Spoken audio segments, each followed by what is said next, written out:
योऽन्तः प्रविश्य मम वाचमिमां प्रसुप्तां सञ्जीवयत्यखिलशक्तिधरः स्वधाम्ना अन्यांश्च हस्तचरण श्रवणत्वगादीन् प्राणान्नमो भगवते पुरुषाय तुभ्यम्।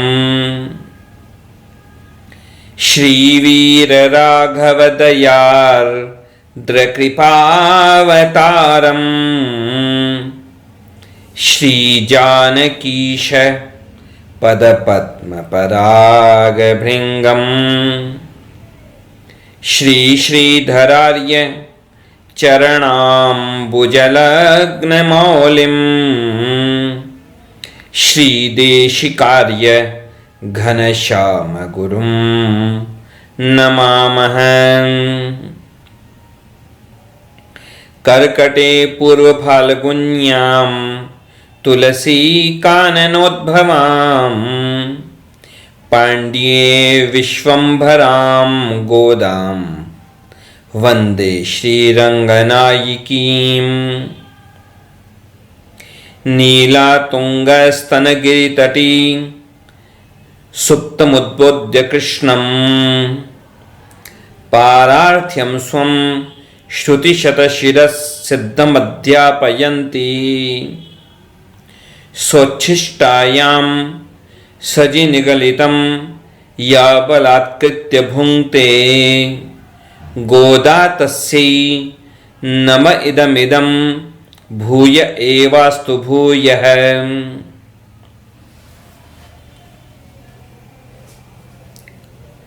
तिरुप्पावई के चौथे पासुर में चौथे छंद में गोदाम्बा जी वरुण देवता को, मेघ देवता को आदेश देती हैं। जल के देवता हैं वरुण देवता, वर्षा के देवता हैं वरुण देवता। तो यहां पर चौथे छंद में गोदाम्बा जी बड़े सुंदर ढंग से, बड़े काव्यात्मक रूप से और बहुत ही सुंदर अलंकृत शब्दों से बड़ी सुंदर उत्प्रेक्षा करते हुए वरुण देवता को आदेश देती हैं कि हे मेघ देवता, हे वर्षा के देवता, तुम महासागर में डुबकी लगाकर बहुत पानी भरकर और कैसे रूप वाले बन जाओ कि जैसे भगवान नारायण का जो श्याम सुंदर दिव्य विग्रह है वैसे ही श्यामल रूप बना करके, और उनका जो पांचजन्य शंख है उस पांचजन्य शंख के समान गर्जना करते हुए, और जो बिजली चमकती है बादलों में उसके लिए क्या कहा, जैसे सुदर्शन चक्र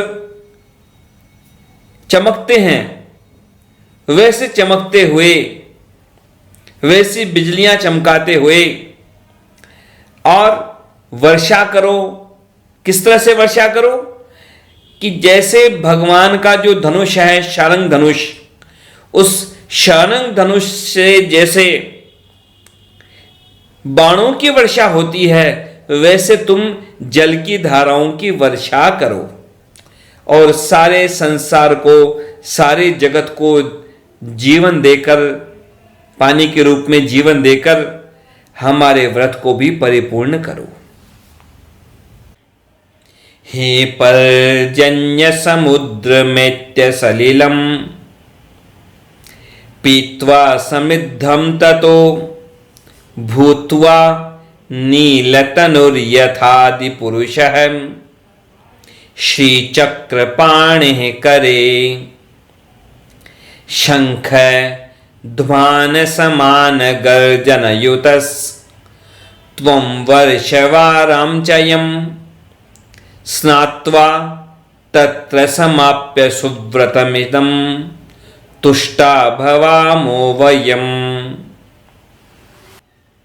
यहां मेघ की तुलना की है स्पष्ट रूप से भगवान के साथ में, भगवान के स्वरूप के साथ में, रूप के साथ में, भगवान के आयुधों के साथ में। कहा कि गर्जन करो, कि कैसा गर्जन करो, जैसे पांचजन्य शंख की गर्जना होती है। श्रीमद् भगवद गीता में वर्णन आता है ना कि भगवान ने अपने पांचजन्य शंख को बजाया। श्रीमद् भगवद गीता के पहले ही अध्याय में वर्णन है, पांचजन्यम ऋषिकेशो देवदत्तम धनंजय है। और श्रीमद् भागवत महापुराण के पहले स्कंद के 11वें अध्याय के दूसरे श्लोक में भगवान के द्वारा पांचजन्य शंख को बजाने का एक बड़ा सुंदर काव्यात्मक वर्णन किया गया।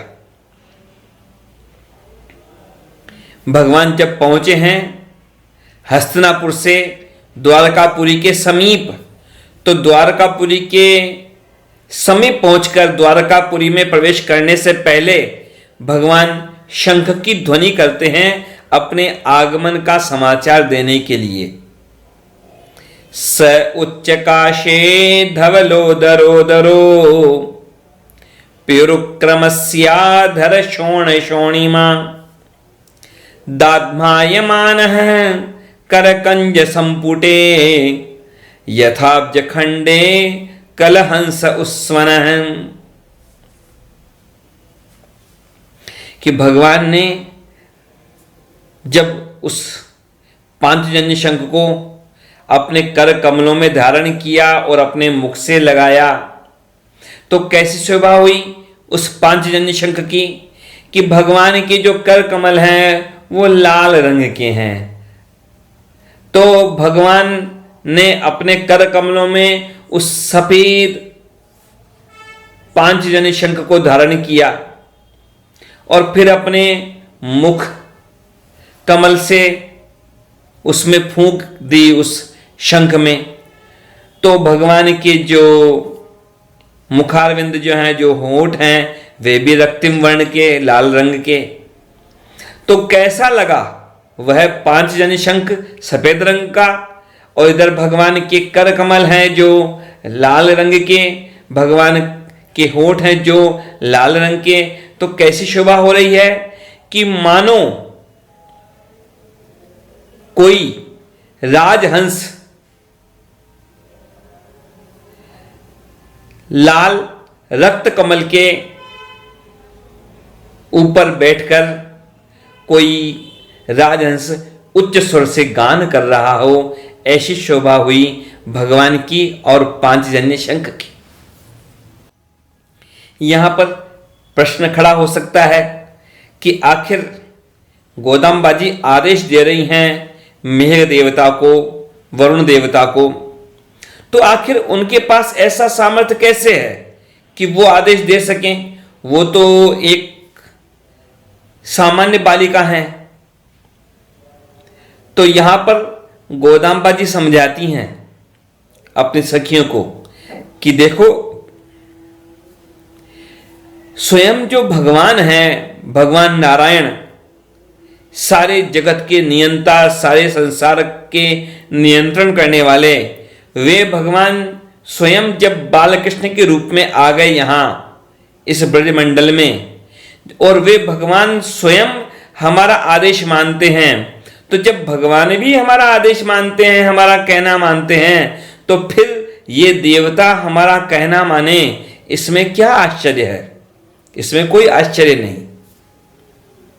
बल्कि और गहराई से सोचा जाए, देखा जाए, तो भगवान का जो कृपा पात्र होता है, जो भक्त, तो भगवान की कृपा पात्र के लिए तो दौड़ते हैं लोग कि हम भी इसकी सेवा कर लें कुछ, कि क्यों करें, कि यह भगवान का कृपा पात्र है और हम इसकी सेवा करेंगे तो हमें भी भगवान की कृपा मिल जाएगी। जा पर कृपा राम की होई, ता पर कृपा करहि सब कोई। जैसे वर्णन आता है ना सुंदरकांड में। पाठ तो कर लेते हैं लोग, बहुत अच्छी बात है, पाठ करना अच्छी बात है, लेकिन पाठ के अर्थ को समझें तो और भी अच्छी बात है। और अर्थ को समझ के उसके तात्पर्य को समझ जाएं, फिर तो कहना ही क्या है। एक तो होता है बिना समझे कोई कार्य करना, दूसरी बात है उसके सामान्य अर्थ को समझना, फिर तीसरी बात है उसके वास्तविक अर्थ को समझना। तो सुंदरकांड में शुरुआत में ही प्रसंग आता है, इधर हनुमान जी ने छलांग लगाई थी लंका पहुंचने के लिए, सीता माता का पता लगाने के लिए। तो उधर क्या किया समुद्र ने अपने अंदर डूबे हुए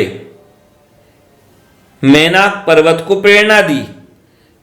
समुद्र ने कहा मैनाक पर्वत से कि देखो मैनाक पर्वत, तुम्हारी रक्षा की थी मैंने, अब तुम्हारा अवसर आया है, तुमको अवसर मिला है। कि क्या अवसर मिला है? कि भगवान की सीधी सेवा करने का तो तुम्हें अवसर नहीं मिला, लेकिन भगवान के परम भक्त हैं हनुमान जी महाराज और भगवान का ही कार्य करने जा रहे हैं। तो देखो तुम जाओ, अभी तक तो तुम समुद्र के अंदर डूबे हुए थे, लेकिन जरा बाहर निकलो और हनुमान जी से प्रार्थना करो कि वो तुम्हारे शिखरों के ऊपर रुक करके थोड़ा विश्राम कर लें, फिर आगे बढ़ें, तो तुम्हें भी मौका मिलेगा भगवान की लीला में सहभागी होने का, भगवान के कार्य में सहयोग करने का।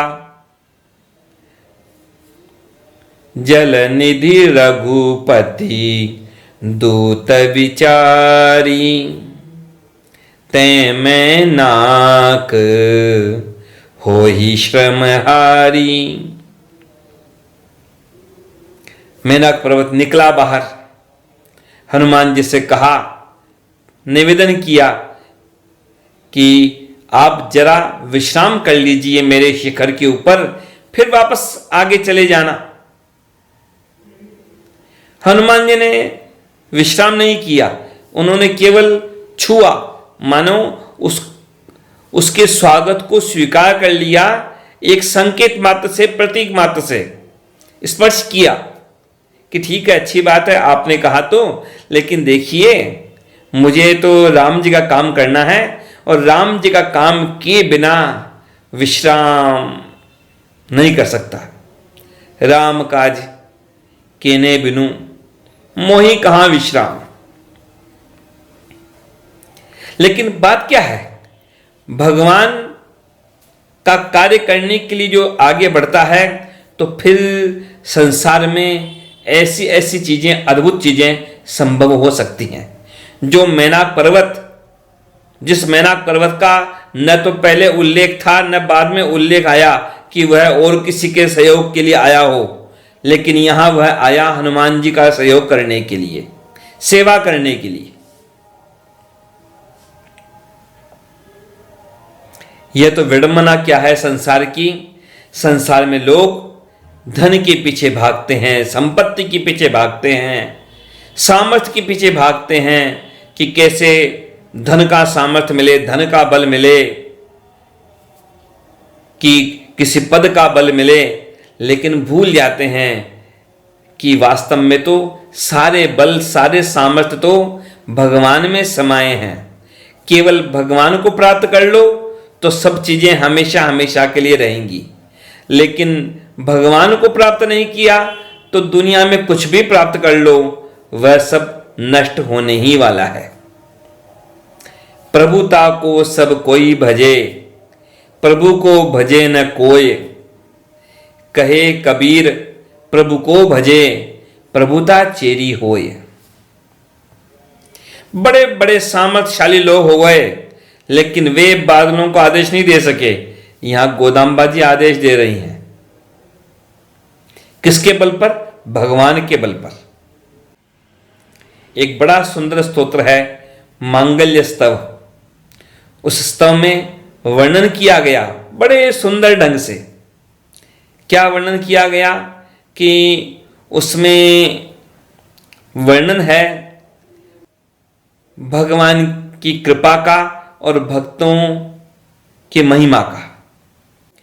द्रवन्ति दैत्याः प्रणमन्ति देवताः नश्यन्ति रक्षांसि अपयान्ति चारयः यत्कीर्तनात्सोद्भुतरूप केसरी ममास्तु मांगल्य विवृद्धये हरि। भगवान के नरसिंह रूप का वर्णन करते हुए कहा गया, उनकी महिमा बताते हुए कि जिन भगवान नरसिंह का नाम लेने से, उनके नामों का कीर्तन करने से क्या होता है कि सारे दैत्य वहां से चले जाते हैं या प्रणाम करने लग जाते हैं। सारे देवता हाथ जोड़ते हैं, सारे राक्षस नष्ट हो जाते हैं, सारे शत्रु दूर भाग जाते हैं। ऐसे भगवान श्री हरि हमारा कल्याण करें। एक श्लोक है जो विष्णु पुराण में भी है, नृसिंह पुराण में भी है और अग्नि पुराण में भी है।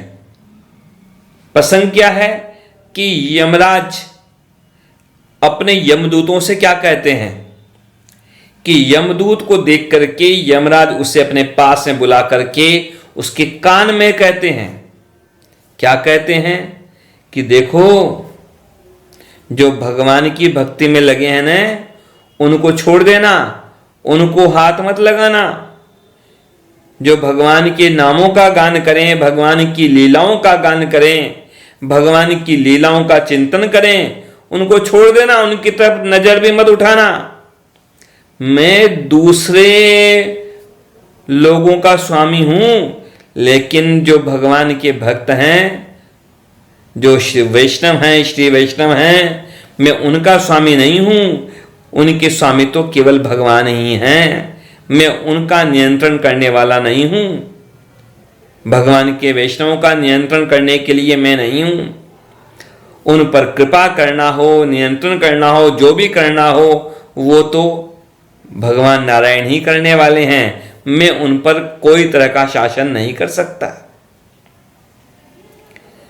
स्वपुरुषम अभिवीक्ष्य पाशहस्तम वदति यमः किल तस्य कर्णमूले परिहर भगवत कथा सुमत्तान प्रभुरहम अन्य नृणाम न वैष्णवानाम। गोदाम्बा जी कहती हैं मानो मेघ देवता से कि हे मेघ देवता, जैसे भगवान नारायण ने सृष्टि और संहार ये दोनों काम तो दूसरों को दे दिए। सृष्टि का काम दे दिया ब्रह्मा जी को और संहार का काम दे दिया शिव जी को, लेकिन रक्षा का काम, पालन का काम खुद के पास रखा। तो देखो मेघ देवता, इसी तरह तुम्हें भी काम दिया गया है पालन करने का काम, तो तुम पालन करो, रक्षा करो, संसार में बराबर वर्षा करो, न अतिवृष्टि करो, न अनावृष्टि करो, न सूखा हो न बाढ़ हो। भगवान जैसे कृपा करते हैं तो कृपा करते रहते हैं, तुम भी कृपा करते रहो। और देखो मेघ देवता, वैसे तो तुम वर्षा करते समय यह सोचते हो कि पापियों के यहां पर वर्षा नहीं करनी, जो पापी हों उस क्षेत्र में तुम बराबर वर्षा नहीं करते, जहां धार्मिक हो वहां तुम वर्षा करते, लेकिन तुम आगे ऐसा भेदभाव मत करना। तुम विचार करो, देखो यहां स्मरण दिलाया गया मानो वाल्मीकि रामायण का प्रसंग है, जब भगवान श्री राम युद्ध में विजयी हुए, रावण का संहार किया उन्होंने। अब इधर हनुमान जी महाराज पहुंचे सीता माता के पास और सीता माता को प्रणाम करके उन्होंने शुभ समाचार तो दिया ही, लेकिन एक प्रार्थना की। क्या प्रार्थना की हनुमान जी महाराज ने? हनुमान जी महाराज ने सीता माता से कहा कि देखिए ये राक्षसियां आपको सताती रहती हैं हमेशा, इन राक्षसियों ने आपको कितनी पीड़ा दी, कितने कष्ट दिए उस रावण के संकेत करने पर, तो मैं इन सारी राक्षसियों को दंड देना चाहता हूं, इन सब राक्षसियों को इनके पापों का दंड देना चाहता हूं, मुझे इस बात की अनुमति दीजिए। लेकिन सीता माता ने क्या कहा? सीता माता की बात बहुत विचारणीय है, ध्यान रखने की बात है, याद रखने की बात है। सीता माता ने बहुत महान कृपा का भाव दिखाते हुए क्या कहा, इस बात को ध्यान रखते हुए आगे बात करते हैं। इस बात को ध्यान रखें कि कितने समय तक उन राक्षसियों ने सीता माता को डराया था। कई बार तो ये कहा था कि तुम्हें मार के खा जाएंगी, इस तरह की बातें करने वाली वे राक्षसियां, हमेशा डराने धमकाने वाली वे राक्षसियां। लेकिन उन राक्षसियों के बारे में भी क्या कहा सीता माता ने कि देखो देखो बस देखो, इनको मारो मत, इनको दंड देओ मत। यदि दोष देखूं तो फिर तो कोई न कोई दोष, कोई न कोई अपराध फिर तो सब में निकल आएगा। इन्होंने ज्यादा अपराध किया, किसी ने कम अपराध किया। अब ये ज्यादा अपराध और कम अपराध की बात हो सकती है संसार में, पर ऐसा कौन होगा संसार में जिसने कभी कोई अपराध नहीं किया? कौन होगा संसार में? कोई ना कोई अपराध तो सबने किया, छोटा किया, बड़ा किया, जानबूझ के किया, अनजान में किया। तो देखो, मुझको दंड नहीं देना किसी को, मैं तो क्षमा करती हूं इन राक्षसियों को भी, इनको दंड मत दो। पापानां वा शुभानां वा वदार्हाणाम् अथापि वा कार्यं कारुण्यमार्येण न कश्चिन्नापराध्यति। बड़े से बड़ा पाप करने वाला भी क्यों न हो, अपराध करने वाला क्यों न हो, लेकिन मेरी दृष्टि में तो सीता माता ने कहा कि मैं तो उन सबको क्षमा ही करना चाहती हूं, तुम दंड मत दो इन राक्षसियों को। कितनी बड़ी कृपालुता सीता माता की। जगन माता है, उन्हें तो किसी का दोष दिखता ही नहीं है। यह जो तिरुप्पावई प्रबंध है, छोटा सा प्रबंध है, 30 छंद हैं, 30 पासुर हैं, लेकिन सब में बड़े गहरे गहरे अद्भुत भाव समाये हुए हैं। यह तो हमारे सामर्थ्य की सीमा है। हमारा सामर्थ्य कम है, हमारी बुद्धि कम है, हमारी बोलने की, समझने की, बताने की, समझाने की, समझने की, ये सब क्षमताएं सीमित हैं। लेकिन तिरुप्पावई के अर्थ तो बड़े अद्भुत हैं, एक से बढ़कर एक। और एक भी अर्थ का चिंतन यदि हम ढंग से कर लें तो फिर कहना ही क्या है। एक अर्थ भी ढंग से समझ जाएं तो पर्याप्त है कल्याण करने के लिए। समझने की बात नहीं है, समझा जाए जितना ज्यादा, अधिक से अधिक, अधिक से अधिक। यहां पर जो बादलों को आदेश दे रही हैं गोदाम्बा जी, इसके पीछे एक बड़ा गहरा अर्थ है, गहरा तात्पर्य है। यहां बादल क्या हैं? ये बादल प्रतीक हैं, ये मेघ प्रतीक हैं। किसके प्रतीक हैं? आचार्य के प्रतीक हैं, गुरु के प्रतीक हैं। कि कैसे? कभी कभी यह भी प्रश्न चलता है, प्रश्न उठते हैं कि आखिर गुरु की जरूरत क्या है? भगवान तो सर्वत्र हैं, सर्वव्यापक हैं, तो आखिर भगवान तो ऐसे ही मिल जाएंगे, गुरु की जरूरत क्या है? प्रश्न उठाए जाते हैं। ठीक बात है कि भाई भगवान सर्वत्र हैं, सर्वव्यापक हैं, लेकिन देखो भाई, भगवान भले ही सर्वत्र हैं, सर्वव्यापक हैं, लेकिन क्या तुम्हें उनका अनुभव हो रहा है? अनुभव नहीं हो रहा। दर्शन हो रहा है? नहीं हो रहा। भगवान की प्राप्ति की तरफ कुछ आगे बढ़ पा रहे हो सीधे सीधे कि नहीं हो पा रहा? साक्षात कोई गुरु हो, आचार्य हो, सदगुरु हो, नहीं तो स्वयं भगवान ही है सबके गुरु। कृष्णम वंदे जगत गुरुम, भगवान को गुरु मान लो। परंतु बिना गुरु के, बिना आचार्य के सीधे सीधे कोई भगवान को प्राप्त करना चाहे तो बड़ी समस्या हो सकती है।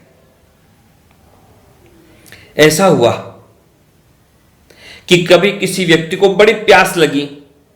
अब प्यास लगी थी तो लोगों से कहने लगा, मुझे बड़ी प्यास लगी है, बड़ी प्यास लगी है, मुझे पानी चाहिए, पानी दो, बहुत सारा पानी चाहिए, बहुत सारा पानी चाहिए। अब किसी आदमी ने कह दिया कि अरे बस थोड़ा सा आगे जाओ, बस 100-200 कदम और आगे बढ़ो, तुम्हें खूब पानी चाहिए ना, तो सामने समुद्र ही है, बस समुद्र के किनारे पर ही हो तुम, बस 200 कदम और चल लो आगे। अब तो वह आदमी आगे भाग करके गया और उसने समुद्र को देखा। पहली बार देखा समुद्र को। अब समुद्र को देखा, इतना पानी देखा, बड़ा खुश हुआ। अब तो समुद्र में डुबकी लगाकर पानी पीने लगा। लेकिन समुद्र का पानी कैसा होता है? समुद्र का पानी तो बिल्कुल नमकीन होता है, उसमें नमक ही नमक मिला है। और वह नमकीन पानी कोई पिए तो प्यास बुझती है क्या? प्यास बुझती नहीं है, बल्कि मुंह और कड़वा हो जाता है। और वही हुआ उस आदमी के साथ। प्यास तो बुझी नहीं और मुंह और खारा हो गया, मुंह और कड़वा हो गया। तो ऐसी स्थिति होती है। सीधे भगवान को प्राप्त करने चले कोई, भगवान का, आचार्य का, गुरु परंपरा का त्याग करके, बिना किसी परंपरा के सीधे भगवान को प्राप्त करने की इच्छा रखता है व्यक्ति, प्रयास करता है व्यक्ति, तो उसे पहली बात है भगवान मिलते नहीं, और मिल भी जाए तो परिणाम अनुकूल नहीं होता। जैसे समुद्र मिल गया, पानी का ढेर मिल गया, लेकिन प्यास नहीं बुझी। लेकिन उसी समुद्र का पानी बादल लेकर के आते हैं, उसी समुद्र का पानी बादल लेकर के आते हैं और वर्षा करते हैं संसार में। बादलों के पास, खुद के पास क्या था? लेक के पानी कहां से आए? वो लेकर के आए समुद्र से पानी। और उसी समुद्र का पानी जब वर्षा करते हैं वे बादल, वे मेघ, तो पानी कैसा मधुर होता है। एक जन की बात नहीं, 2 जन की बात नहीं, सारे संसार की प्यास को बुझा देता है। तो उन भगवान की प्राप्ति सीधे करने चलो तो समस्या। जब सदगुरु मिल जाए कोई, और सदगुरु के द्वारा जब भगवान की प्राप्ति हो, उस सदगुरु के द्वारा भगवान का अनुभव हो, तो फिर जन्म जन्मांतर की ज्ञान की प्यास, भक्ति की प्यास मिट जाती है। फिर तो वह ज्ञान से, भक्ति से परिपूर्ण हो जाता है। जैसे बादल समुद्र के खारे जल को, पता नहीं कहां कहां से जल लेकर के आता है समुद्र, और उस खारे जल को लेकर के उसे मीठा बना करके वर्षा करता है। वैसे ही गुरु भी क्या करते हैं? वैसे ही गुरु जो हैं, आचार्य जो हैं, वे भी ऐसा ही कार्य करते हैं। शास्त्रों के कठिन कठिन प्रसंगों को पढ़ करके, चिंतन करके, शिष्य जनों को समझ में आ सके ऐसा सरल, सुगम, उनके अनुकूल बना करके उन्हें उपदेश करते हैं। शास्त्रों के कठिन से कठिन विषयों को सरल बना करके शिष्यों के लिए प्रस्तुत कर देते हैं। तो आचार्य भी मेघ के समान है। और चिंतन करें हम, तो जैसे मेघ जो है, बादल जो है, दूर दूर तक जाकर के वर्षा करता है। कहीं कम ज्यादा वो बात अलग हुई, जैसी वातावरण की स्थिति, लेकिन कहाँ कहाँ पहुंच जाए, कहाँ समुद्र और कहाँ हिमालय पर्वत। लेकिन बादल तो दूर दूर तक जाकर के वर्षा करते हैं। वैसे ही आचार्य जन भी दूर दूर तक जाकर तीर्थ यात्रा के बहाने, धर्म प्रचार के बहाने दूर दूर तक जाकर के शिष्य जनों को उपदेश की वर्षा करके उनको कृतार्थ करते हैं। तीसरी बात हम सोचें, तीसरे दृष्टिकोण से देखें तो जैसे बादल रोज रोज नहीं बरसते, कभी कभी बरसते हैं, तो वैसे ही आचार्य भी रोज रोज उपदेश नहीं करते, कभी कभी उपदेश करते हैं उचित अवसर के अनुसार। चौथी बात देखें कि जब बारिश होती है, वर्षा होती है, तो वर्षा के द्वारा सबसे पहले कौन भरे जाते हैं? जो जितनी नीची जगह होगी वो सबसे पहले भरे जाते हैं। तो आचार्य जन भी, गुरुजन भी सबसे पहले उन पर कृपा करते हैं कि जो सबसे पीछे हैं, जो सबसे छूटे हुए हैं, जो सबसे पंक्ति में जो सबसे पीछे हैं, उनके बारे में सबसे पहले सोचते हैं। कि संत के बारे में पढ़ा था कि उस संत ने क्या किया, कि उस संत के दर्शन करने के लिए और अपनी समस्याओं का निवारण के लिए कई लोग लाइन लगा करके खड़े थे। लेकिन संत ने क्या कहा अपने सेवक को? सेवक से कहा कि देखो कि जो लाइन में सबसे आखिर में हो उसको सबसे पहले ले आओ। यह होती है कृपा की बात। संसार में तो लोग कृपा नहीं करते, संसार में लोग इन्वेस्ट करते हैं। चाहे ज्ञान देना हो, उपदेश देना हो, बात करनी हो, बतलाना हो, कुछ भी करना हो, तो लोग ये देखते हैं किससे बात करनी। जो धन संपन्न हो, जो ऊंचे पद पर हो, उससे बात करना चाहते हैं, उसी पर दृष्टि जाती है उनकी। लेकिन आचार्य जो होते हैं वे सबसे नीचे जो है, सबसे पीछे जो है, जो सबसे कम साधन संपन्न है, जो सबसे कम ज्ञानवान है, उसको पहले ज्ञान देते हैं, उस पर पहले कृपा करते हैं। धन संपत्ति गुण ये सब देख करके तो संसार के लोग कृपा करते हैं, लेकिन भगवान हों और आचार्य हों, ये तो संसार के गुणों को नहीं देखते, बल्कि कृपा करके शिष्य के न्यूनता को देख करके कृपा करते हैं। पांचवी दृष्टि से देखें तो जैसे बादल यदि समय पर बरसात नहीं करे तो क्या होता है? फिर तो अकाल पड़ जाता है। तो वैसे ही यदि किसी क्षेत्र में यदि आचार्य नहीं पहुंचे, यदि आचार्य समय समय पर अपना उपदेश न देवें, तो फिर क्या होता है? फिर ज्ञान का अकाल पड़ जाता है। लोग अपने स्वरूप के ज्ञान को भूल जाते हैं, वे बस शरीर को मैं मान लेते हैं। भगवान को मेरा मानने की बजाय वो संसार को मेरा मान लेते हैं, और फिर तो समस्या ही समस्या होती है।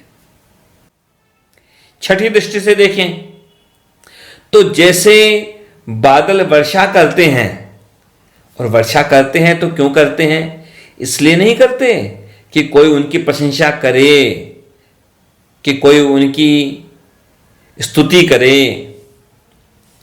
बादल तो अपना कर्तव्य मान के वर्षा करते हैं, चाहे कोई उनकी प्रशंसा करे, चाहे कोई निंदा करे, चाहे कोई कहे कि अरे ये तो बारिश बहुत हो गई, अरे बारिश की जरूरत क्या है। आजकल तो ऐसी विडंबना है लोगों के साथ में, लोग पानी चाहते हैं, बरसात नहीं चाहते। तो जैसे बादल अपना कार्य करते हैं, प्रत्युपकार नहीं चाहते, वैसे ही आचार्य भी उपदेश देते हैं, ज्ञान देते हैं, लेकिन यह नहीं चाहते कि कोई उनके उपदेश के बदले उनकी प्रशंसा करे। वे अपना कर्तव्य मान के कर्तव्य करते हैं, कर्तव्य मान के उपदेश करते हैं। सुने कोई तो अच्छा, न सुने तो अच्छा, जो वो अपना कर्तव्य करते हैं। जैसे अच्छा अध्यापक होता है वह समय पर स्कूल में अपनी कक्षा में पहुंच करके बराबर पढ़ाई कराएगा। अब छात्र 1 आए, चाहे 10 आए, चाहे 100 आए या कोई ना आए, वो अपने हिसाब से अपना कर्तव्य कर रहा है। अब कोई उसके पढ़ाने का लाभ लेगा तो ठीक है, नहीं लाभ लेगा तो वो जाने। अब बादल वर्षा करता है तो कैसा करता है? कभी तो बस बूंदाबांदी होकर के रुक गई, और कभी घनघोर वर्षा होती है कि सुबह शुरू हुई बारिश तो सुबह की दोपहर हो गई, दोपहर की शाम हो गई, लगातार बारिश हो रही है। तो वैसे ही आचार्य भी कभी कभी तो बस गिने चुने शब्द का उपदेश देकर के रुक जाते हैं। अष्टाक्षर मंत्र है 8 अक्षर, अब षडाक्षर मंत्र है तो 6 अक्षर, 12 अक्षर मंत्र है तो 12 अक्षर ही हैं। तो या तो केवल गिने चुने अक्षरों वाले मंत्रों का उपदेश देकर के रुक जाते हैं, जैसे बूंदाबांदी करता है बादल वैसे, और कभी जैसे बारिश घनघोर बारिश करता है बादल, वैसे ही कई बार आचार्य कभी कभी वैसे ज्ञान की वर्षा करता है, ज्ञानामृत की ऐसी बारिश करता है कि शिष्य के सारे अज्ञान नष्ट हो जाएं। 8वीं दृष्टि से देखें तो जैसे कई बार बादल का जल जब गिरता है तो बादल का जल गिर करके अलग अलग परिणाम देता है। उचित स्थान पर गिरेगा तो अलग परिणाम है, किसी नाले में गिर गया तो वो गंदा हो गया, उपयोग के लायक नहीं रहा, और सही जगह गिरा तो क्या परिणाम होगा वह अलग बात है। एक सूक्ति प्रसिद्ध है दोहे के रूप में, कदली सीप भुजंग मुख है, स्वाति 1 गुण 3, जैसी संगति बैठिए तैसो ही फल दीन। बारिश हो रही है लेकिन परिणाम अलग अलग जगह का अलग अलग हो जाता है। कि कैसे? कि जैसे ऐसा कवियों की प्रसिद्धि है, वैज्ञानिक रूप से क्या स्थिति है उसको भगवान जानते हैं, लेकिन कवियों के अंदर ऐसी प्रसिद्धि है। क्या प्रसिद्धि है? कि स्वाति नक्षत्र में यदि पानी गिरे 3 जगह पर, कहां कहां? कि यदि केले के वृक्ष पर गिरेगा तो क्या बनेगा? कि वहां पर कपूर बन जाएगा, और यदि सीप में गिर गया स्वाति नक्षत्र में पानी तो वहां पर वह मोती बन जाएगा, और सांप के मुंह में गिरेगा तो विष बन जाएगा। तो भाई समय एक ही है और बारिश भी एक जैसी है, पर पात्र बदल गया, पात्र कुपात्र, सत्पात्र और कुपात्र जैसा होगा वैसा परिणाम हो जाता है। वैसे ही सद्गुरु का भी उपदेश, आचार्य का उपदेश भी, जैसे उनके शिष्य होते हैं पात्र अपात्र कुपात्र, वैसे ही उनको परिणाम मिलता है। आचार्य की दृष्टि में तो कोई भेद होता नहीं है। संसार में बहुत तरह के पेड़ पौधे होते हैं, तो जैसे बारिश होती है तो अधिकांश रूप से सारे पेड़ पौधों को पानी तो चाहिए, किसको नहीं चाहिए? सारे पेड़ पौधों को पानी चाहिए, लेकिन हालत क्या होती है कि अधिकांश तो पेड़ पौधे अच्छे बायस से अच्छे पनपते हैं, लेकिन एक विचित्र स्थिति भी होती है।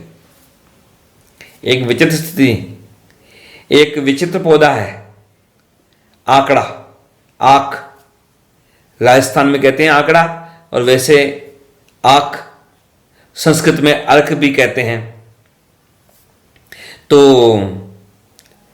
आकड़े का पौधा एक विचित्र व्यवहार करता है कि क्या व्यवहार, कि गर्मी के अंदर तो आकड़े का पौधा अच्छा पनपा हुआ रहता है, लेकिन बारिश हो गई तो वह गल जाता है, सूख जाता है। तो वैसे ही विडंबना होती है कई बार संसार में कि आचार्य तो उपदेश करते हैं अपने ज्ञान वर्षा के द्वारा सबके कल्याण के लिए, लेकिन आचार्य की ज्ञान वर्षा भी कई बार जो अपात्र होते हैं उनके लिए समस्या वाली बनती है। तो इसमें आचार्य का दोष नहीं है, उन अपात्रों का दोष होता है। वास्तव में देखें तो आचार्य तो स्वयं भगवान ही होते हैं, भगवान ही आचार्य के रूप में आते हैं कृपा करने के लिए। श्रीमद् भागवत महापुराण के एकादश स्कंद में स्वयं भगवान श्री कृष्ण उद्धव जी को उपदेश देते हुए अपने श्रीमुख से स्वयं बताते हैं कि आचार्य जो है उसे सामान्य मानव मत समझना, वह मानव के रूप में है, पर केवल मानव नहीं है, मानव के रूप में है, लेकिन वास्तव में सारे देवता उसमें हैं। आचार्यम माम विजानीयात नाव मन्येत कदाचित् न मर्त्य बुद्ध्या सूयेत सर्व देव मयो गुरुहु। यहां पर जो गोदाम्बा जी वरुण देवता से, मेघ देवता से जो आदेश करती हैं, उसका तात्पर्य हम यही समझें कि गोदाम्बा जी एक तरफ मेघ देवता के द्वारा संसार का भौतिक कल्याण करवाना चाहती हैं वर्षा करवाकर, और दूसरी तरफ गोदाम्बा जी यह गूढ़ार्थ बताती हैं आचार्य जनों को आदेश देकर के कि आप ज्ञान की वर्षा करो, ताकि संसार के लोग अज्ञान से दूर हों और उन्हें अपने स्वरूप का ज्ञान हो, और वे भगवान के स्वरूप को जानकर भगवान के कैंकर्य में लगें। ऐसी ज्ञान वर्षा हो जिससे सार्थक हो सबका जीवन। भगवान के श्री चरणों में प्रार्थना है कि हम सब भगवान के आदेश के अनुसार, रामानुज स्वामी जी के आदेश के अनुसार, गोदाम्बा जी के निर्देश के अनुसार अपने जीवन को बनाकर भगवान की कृपा दृष्टि के पात्र बनकर अपने मानव जीवन को सार्थक करें। जय श्रीमन नारायण।